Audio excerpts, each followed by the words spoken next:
again in my YouTube channel और आज हम इस वीडियो में 9th क्लास का कांग्रुएंट ट्रायंगल्स हम लोग पढ़ने जा रहे हैं। तो कांग्रुएंट ट्रायंगल्स वैसे ज्योमेट्री बच्चों को बहुत लगता है बहुत मुश्किल है, लेकिन ये ज्योमेट्री अर्थमेटिक से भी आसान है, क्योंकि ज्योमेट्री में जो इंस्ट्रक्शन गिवन होते हैं वो डायग्राम में भी गिवन होते हैं और अपने लैंग्वेज में भी गिवन होते हैं। तो उसी टॉपिक को हम लोग आज डिस्कस करेंगे। There are 5 conditions to prove that two triangles are congruent. तो सबसे पहले आपको ये पांचों कंडीशन मालूम होना चाहिए। तो पहला कंडीशन है साइड साइड साइड, दूसरा कंडीशन है side angle side, third condition side angle side angle, और नेक्स्ट है angle angle side, and the last one is RHS, especially it is for right angle triangles। तो ये पांचों condition आपको मालूम होना चाहिए और किसी एक कंडीशन को यूज करके हम ट्रायंगल को कॉन्ग्रुएंट प्रूव कर सकते हैं।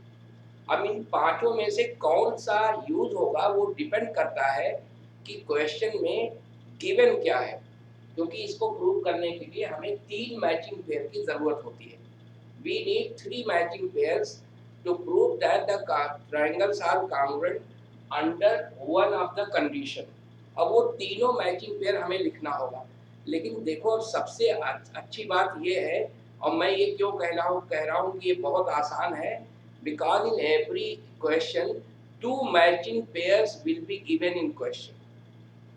इसके मतलब आपको 3 मैचिंग पेयर की जरूरत है, 2 मैचिंग पेयर गिवन है, मतलब हम ये कह सकते हैं 60% solution is given in question, only 30% remaining 40% we have to find। वो कैसे मिलेगा? that I am telling you third matching pair. हमें थर्ड मैचिंग पेयर फाइंड करना, 2 तो गिवन होंगे। तो इस चैप्टर का तो पूरा नाम ही मैं बोल सकता हूँ कि only we have to find the third matching pair। तो how to get third matching pair, तो वो थर्ड मैचिंग पेयर क्या होगा उस पे हम डिस्कस करेंगे।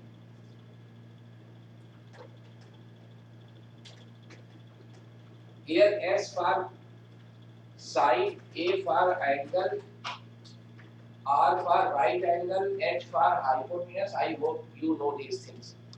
अब थर्ड मैचिंग पेयर देखिए क्या हो सकता है।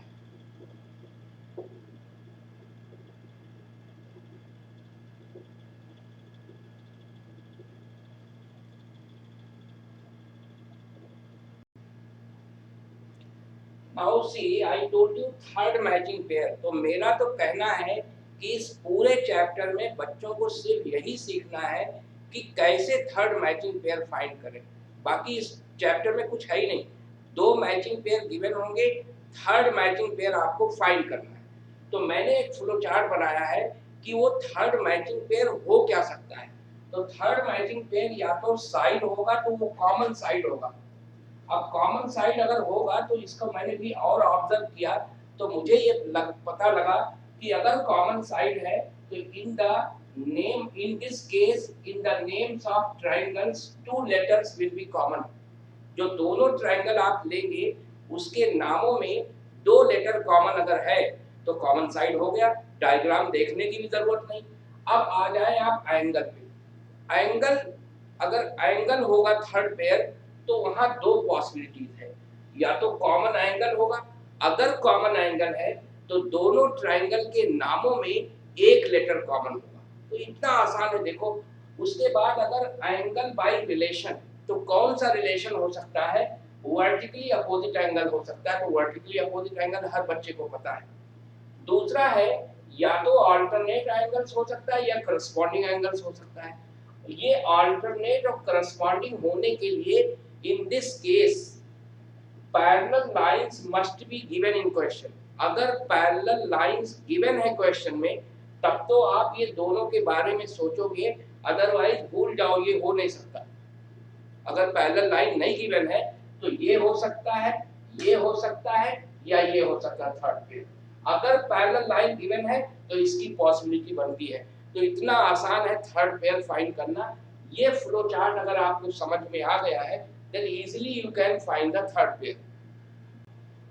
अब ये मैं एक्सरसाइज 7.1 से हम सिर्फ इस वीडियो में एनसीईआरटी 9 क्लास के टेक्स्ट बुक के क्वेश्चन में सॉल्यूशन उसका प्रोवाइड करूंगा, लेकिन सारे क्वेश्चन नहीं, जो क्वेश्चन अच्छे हैं डिफिकल्ट है उसको उसके सॉल्यूशन। तो ये क्वेश्चन है, इस क्वेश्चन में ये गिवन है, हम क्वेश्चन नहीं लिख रहे हैं, क्वेश्चन आपको मिल जाएगा टेक्स्ट बुक से, जो गिवन है मैं लिख दिया हूँ, जो हमें प्रूव करना है उसको मैंने लिख दिया। ये कह रहा है AD इक्वल टू BC, तो हम डायग्राम में जाएंगे उसको मार्क करेंगे। AD equal to BC, angle DAB this angle equal to angle CBA this angle हमने मार्क कर लिया। ये दो इंफॉर्मेशन गिवन है, two matching pairs already given, तो दो ये जो गिवन है उसको तो हर बच्चा लिख सकता है, हो सकता है थर्ड पेयर उसको ना मिले, लेकिन ये दो तो लिख सकता है, तो इसमें तो आपको मार्क्स मिल जाएंगे। अब पहला बिट है कि ये दोनों ट्राइंगल को आपको कॉन्ग्रुएंट प्रूव करना है, तो हम लिखेंगे in triangle ABD and triangle BAC। जैसे आप इसको लिखो तो आप उसी वक्त देख लो क्या दो लेटर कॉमन है, सेम है। देखो ये लेटर सेम है। अब अगर आप डायग्राम में जाके आइडेंटिफाई करो, उस दोनों ट्राइंगल को मार्क करो, तो देखो दोनों ट्राइंगल मार्क कर रहा हूं, एक ट्राइंगल है ABD और दूसरा ट्राइंगल है हमारा BAC। हमने जब इसको मार्क किया तो हमें लग गया, देखो AB दोनों ट्राइंगल की कॉमन साइड है, वैसे नाम से भी हमें पता हो गया था AB इज कॉमन, तो पहला पेयर तो मैं यही लिख दूंगा, AB इज कॉमन। अब देखो इस क्वेश्चन में सिर्फ हम लोगों ने अपने मन से यही लिखा है, बाकी सब तो यहाँ से कॉपी कर लूंगा, ये गिवन है। AD equal to BC, angle BAB equal to angle CBA। अब देखो कितना आसान है ज्योमेट्री, हम सिर्फ ये मैचिंग पेयर लिखें, ये दोनों गिवन है, अब हमको कॉन्ग्रुएंट लिख देना है। Therefore triangle ABD is congruent to triangle BAC। इसमें सिंबॉलिक रिप्रेजेंटेशन भी लिखा है, तो हमें ना सिंबॉलिक रिप्रेजेंटेशन की टेंशन, सिर्फ हमें एक मैचिंग पेयर, यानी हमने एक लाइन अपने मन से लिखा है, ये भी गिवन, ये भी गिवन, ये भी गिवन, कॉन्ग्रुएंट। अब हमें रूल लिखना है, बाय विच रूल। रूल लिखने का सबसे आसान तरीका है, आप एक ट्रायंगल को ले लो, दो ट्रायंगल है दोनों में से एक, और जो जो आपने मैचिंग पेयर लिया है उस ट्रायंगल में वहां मार्क कर दो। ए बी लिया है, ए बी क्या है साइड, ये क्या है एंगल, ये, और तीसरा मैचिंग पेयर क्या लिया ए बी और इक्वल टू बी सी, ये साइड। अब इसको चाहे आप एंटी क्लॉकवाइज रीड करो या क्लॉकवाइज रीड करो, तो जैसे मैंने लिखा anti clockwise SAS, anti clockwise SAS, by chance दोनों में सेम ही आ रहा है, हो सकता है अलग अलग आए लेकिन सेम आ रहा है, तो यही रूल हो गया। तो देखो कुछ नहीं याद करना इसमें, तो यहाँ लिख देंगे by SAS rule. Second bit का जो आंसर होता है या थर्ड बिट का, mostly by comparing corresponding parts. अब जैसे कह रहा है BD इक्वल टू AC, देखो BD कहाँ है, last two letters, this last two letters of the one triangle must be equal to the last two letters of the second triangle, yeah, so it is okay। तो BD equal to AC, यहाँ लिखेंगे by CP CT, ये क्या है angle B, देखो इसका मतलब B जो मिडिल में होता है वही एंगल होता है, तो B equal to A, B आप कहाँ पे है मिडिल में, A कहाँ पे है मिडिल में, yes they are equal, then you can write angle ABD equals angle BAC by CP CT। अब आप खुद देखो इस सॉल्यूशन को, इस लाइन को छोड़ के बाकी ये सब गिवन था, पूरा टोटल गिवन था, यहाँ गिवन है, यहाँ गिवन, और ये दो चीजें हमने लिखा है, बाकी सब गिवन था। तो कितना आसान ज्योमेट्री है बताइए। ये एक्सरसाइज 7.1 का क्वेश्चन नंबर 4 है, इसमें कह रहा है L is parallel to M, P is parallel to Q। तो अगर क्वाड्रिलेटरल आपने पढ़ लिया है तो ये आपके लिए वैसे और आसान हो गया, हम लिख सकते हैं। अब इसका हम सॉल्यूशन लिख रहे हैं, मैं लिख दूंगा in quadrilateral A B C D, हम लिख देंगे A B is parallel to D C because P is parallel to Q. फिर हम लिख देंगे A D is parallel to B C, A B is parallel to D C because AB is parallel to BC because P is parallel to Q. AD is parallel to BC because L is parallel to M. Right? अब मैं इसको बोल सकता हूँ therefore ABCD is a parallelogram. Reason, opposite sides of a quadrilateral are parallel. किसी quadrilateral के अगर opposite sides parallel हो तो वो पैरेललोग्राम हो जाता है। अब ये पैरेललोग्राम जब हो गया, अब हमें बताना ये ट्रायंगल इसके कांग्रुएंट है, तो मैं बोल सकता हूँ ये साइड इसके इक्वल है, opposite sides of a parallelogram, ये साइड इसके इक्वल है, opposite sides of a parallelogram, and AC is common side.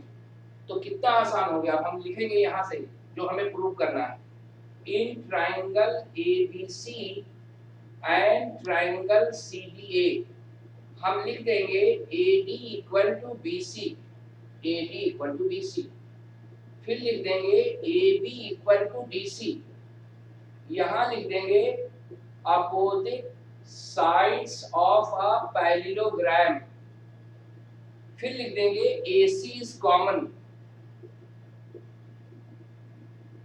अब हम देखेंगे कि एक दोनों कांग्रुएंट हो गए, तीन मैचिंग पेयर हो गया, कांग्रुएंट हो गया, therefore triangle ABC is congruent to triangle CDA by, अब रूल पता करना, मैंने रूल के लिए बताया कोई एक ट्रायंगल आप ले लो, हमने सोचा ये ट्रायंगल मैंने ले लिया, अब इसके मैचिंग पेयर आपने क्या लिया, AD नहीं लिया, BC क्या है, साइड, दूसरा क्या है AB क्या है, साइड, तीसरा क्या है, AC क्या है, साइड। तो तीनों साइड है तो by side they are by side rule they are congruent. अब इसमें कुछ उसने नहीं पूछा है। अब देखो ये क्वेश्चन नंबर 6 है NCERT टेक्स्ट बुक एक्सरसाइज 7.1। ये क्वेश्चन थोड़ा सा दूसरे टाइप का है। इसमें ये इंफॉर्मेशन गिवन है कि in this diagram AB equal to AD, ये दोनों side equal, AC equal to AE and angle BAD, तो इसका मैंने नाम 1 रख लिया है, न्यूमेरिक नाम हमने रखा है। This angle equal to this angle, ये गिवन है। कह रहा है prove that BC equal to DE, इसमें कांग्रुएंट नहीं प्रूव कर रहा है, कह रहा है prove that BC equal to DE। तो आप देखो BC है क्या, BC ये है, ये किस ट्रायंगल की साइड है, देखो यहां से शुरू करो ABC, तो आप इसके सॉल्यूशन को जब आप लिखेंगे तो आप लिखोगे इन ट्रायंगल ABC एंड दूसरा DE है, देखो DE इस ट्रायंगल की भी साइड है, लेकिन इसमें तो कुछ इंफॉर्मेशन गिवन नहीं है, तो ये दूसरे कौन सी ट्रायंगल की साइड है, ADE। यानी इसमें जब दो साइड इक्वल प्रूव करना हो या दो एंगल इक्वल प्रूव करना हो तो आपको ये पता करना होगा कि वो साइड किस ट्रायंगल के साइड्स हैं। ये साइड एक ट्रायंगल का, ये साइड दूसरे ट्रायंगल का। इसके मतलब इनडायरेक्टली क्वेश्चन में कह रहा है कि पहले ये दोनों ट्रायंगल को कांग्रुएंट प्रूव करो। ट्रायंगल का नाम नहीं बता रहा है, साइड का नाम बता रहा है, तो साइड की हेल्प से ट्रायंगल का नाम फाइंड करना। इसी तरीके से हो सकता है एंगल को इक्वल प्रूव करने को बोले तो एंगल के हेल्प से ट्रायंगल का नाम आपको पता करना होगा। तो हमने साइड के हेल्प से दोनों ट्रायंगल का नाम पता कर लिया। ये देखो इस ट्रायंगल का भी साइड D है, लेकिन इस ट्रायंगल के किसी एंगल या किसी साइड का कोई इंफॉर्मेशन हमारे पास नहीं है, तो हम ये ट्रायंगल नहीं ले सकते हैं। इस ट्रायंगल में देखो ये साइड इसके इक्वल है, इंफॉर्मेशन अवेलेबल है, then we can take AD। तो ये भी रहे, क्योंकि बाद में बच्चे पूछेंगे सर ये तो एक ट्रायंगल और था आपने नहीं बताया, तो ये हो गया। अब इन दोनों के मैचिंग पेयर देखेंगे। मैचिंग पेयर देखो ए बी यहाँ दिखा और ए बी यहाँ दिखा, पहला मैचिंग पेयर गिवन है। तो इसके मतलब इस सॉल्यूशन में हमने क्या किया, हमने सिर्फ ट्रायंगल फाइंड किया है, मैचिंग पेयर्स गिवन है। तो मैचिंग पेयर है पहला आपका A B equal to A D, दूसरा है देखो ए सी इक्वल टू ए, और तीसरा है angle 1 equal to angle 2। These all three pairs are given. लेकिन प्रॉब्लम है यहाँ, angle 1 is not the complete angle of triangle A B C. इतना पार्ट मिस हो रहा है। इसी तरीके से angle 2 is also not complete angle of the next triangle this. तो देखो कितना, अगर हम ये पार्ट 1 में ऐड कर दें तो ये पूरा एंगल हो जाता है ट्रायंगल एबीसी का, और सेम पार्ट हम 2 में ऐड कर दें तो ये दूसरे ट्रायंगल का कंप्लीट एंगल हो जाता है, क्योंकि पार्ट से कांग्रुएंट नहीं होगा। तो हम यहाँ लिखेंगे so angle 1 plus angle 3 equal to angle 2 plus angle 3। देखो 1 3 मिलके इस ट्रायंगल एबीसी का एंगल हो गया, 2 3 मिलके दूसरे ट्रायंगल का कंप्लीट एंगल हो गया। तो ये दोनों ट्रायंगल कांग्रुएंट हो गए। बात रही रूल की, तो आप एक ट्रायंगल ले लो, ये साइड लिया, ये साइड लिया, ये एंगल लिया, तो by S A S they are congruent. तो लिखेंगे therefore triangle ABC is congruent to triangle ADE by SAS। अब हमें देखना है क्या ये सिंबॉलिक रिप्रेजेंटेशन हम लोगों ने सही लिखा, तो उसको आप किसी दो पेयर को लेके करेक्ट चेक कर सकते हैं। तो देखो मैं ले रहा हूँ A B, first two letter A B किसके इक्वल है, ए डी के, या this is also first two letters. अब एक पेयर और कर लो, बस आंसर हो गया। AC first and last letter of first triangle, first and last letter of the next triangle. Yes, दो मैचिंग पेयर मैच कर गए, इसके मतलब सिंबॉलिक रिप्रेजेंटेशन 100% राइट है। अब आपको जो प्रूव करना है BC, BC क्या है, last two letters, must be equal to last two letters. तो BC इक्वल टू D यहाँ लिख देंगे बाई CPCT। तो आप देखो इस क्वेश्चन में बहुत आसान था, सिर्फ प्रॉब्लम था एंगल 3 को ऐड करना। इसी तरीके से इसका नेक्स्ट क्वेश्चन 7th है जो आप खुद करेंगे। देखिए ये क्वेश्चन लास्ट क्वेश्चन है एक्सरसाइज 7.1 का। इसमें ये तो डायग्राम गिवन है, अब उसके अलावा ये गिवन है AM इक्वल टू BM, लिखा है M is the mid point of AB, so AM equal to BM। फिर कह रहा है CM is produce to D such that DM equal to CM, ये दोनों इक्वल है, ये गिवन है। और ये भी गिवन है angle ACB is 90 degree. Prove करना है AMC, तो देखो AMC यहाँ है, इज कांग्रुएंट टू BMD, ये दोनों ट्रायंगल को कांग्रुएंट प्रूव करना है। तो मैंने जैसा आपको पहले ही बताया है, दो मैचिंग पेयर हमेशा हर क्वेश्चन में गिवन होता है। तो देखो AM इक्वल टू BM पहला matching pair, CM equal to DM दूसरा मैचिंग पेयर, और दोनों ट्रायंगल के नामों में एक लेटर कॉमन है, वर्टिकली अपोजिट एंगल के चांस है। तो देखो ये वर्टिकली अपोजिट एंगल्स है, कांग्रुएंट हो गया। तो पहला लिख दो आप, इन ट्रायंगल, यहां से कॉपी करेंगे, AMC and triangle BMD, copy कर लिया। अब हम मैचिंग पेयर लिखेंगे, AM इक्वल टू BM, ये गिवन है, CM इक्वल टू DM, ये भी गिवन है, दोनों गिवन लिख देंगे। और हमने क्या देखा, ये, तो इस एंगल का नाम AMC is congruent to equal to angle BMD vertically opposite angles। अब ये दोनों ट्रायंगल कांग्रुएंट हो गए, तीन matching pair, four triangle AMC is congruent to triangle BMD। Rule क्या होगा, साइड एंगल साइड, किसी एक ट्रायंगल से पता करना होता है। दोनों ट्रायंगल के मैचिंग पेयर को अगर मिक्स कर लोगे तो आपका रूल गलत हो जाएगा। You just select one triangle and see, observe the matching pairs taken in this solution. तो ये लिया मैंने मैचिंग पेयर, ये साइड है, ये मैंने लिया, ये एंगल है, ये साइड है, चाहे क्लॉकवाइज या एंटी क्लॉकवाइज रीड कर लो। So by SAS rule.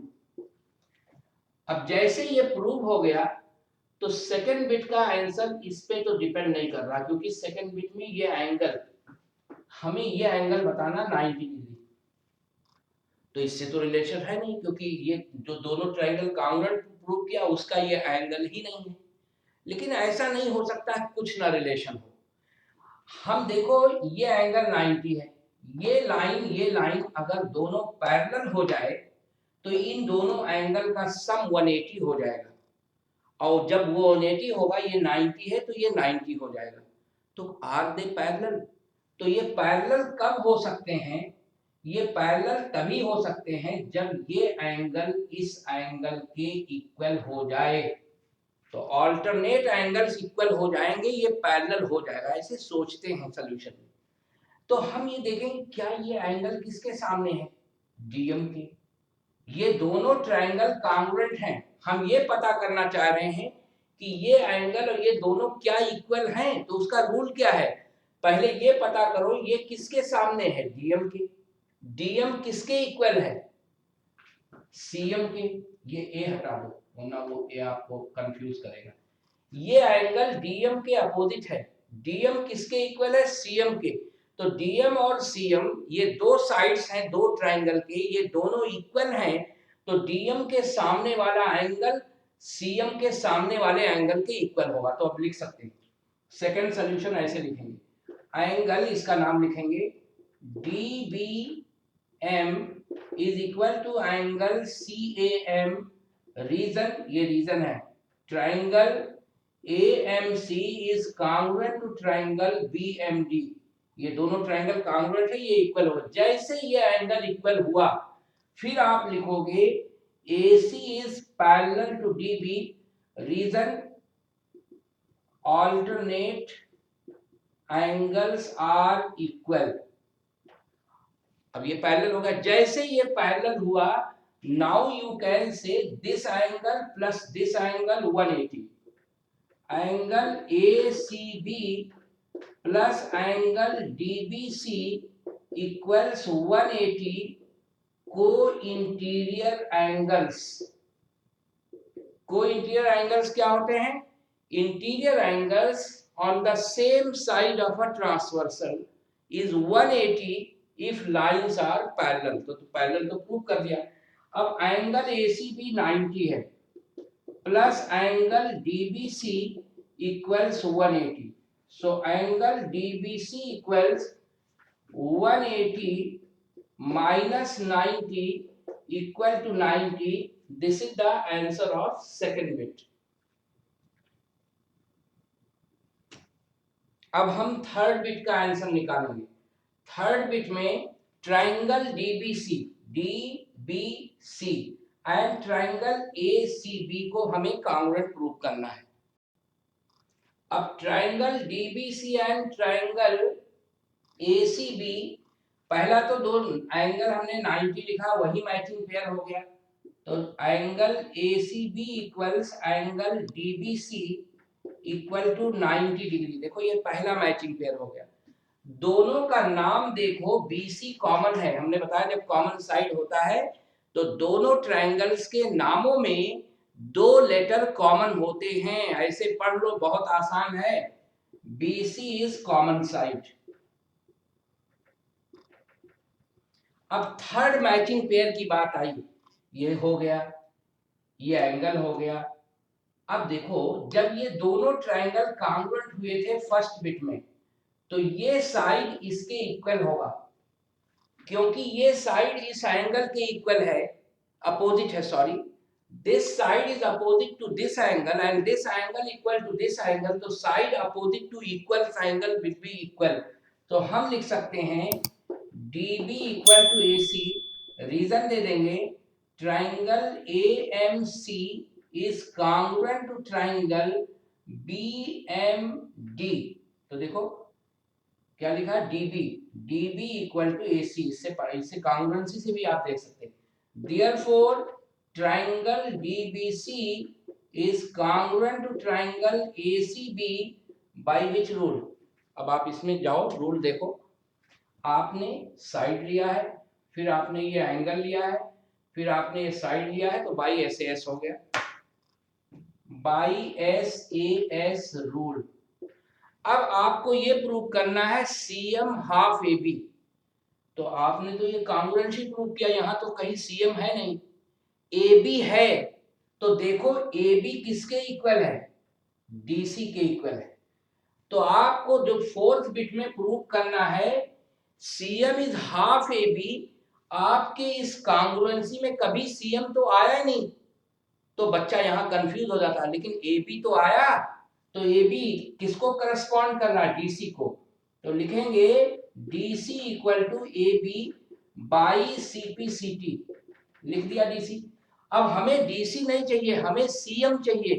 तो फिगर में देखो यहां ये डीसी है, इसी में सीएम भी है, तो डीसी को लिखो सीएम प्लस डीएम।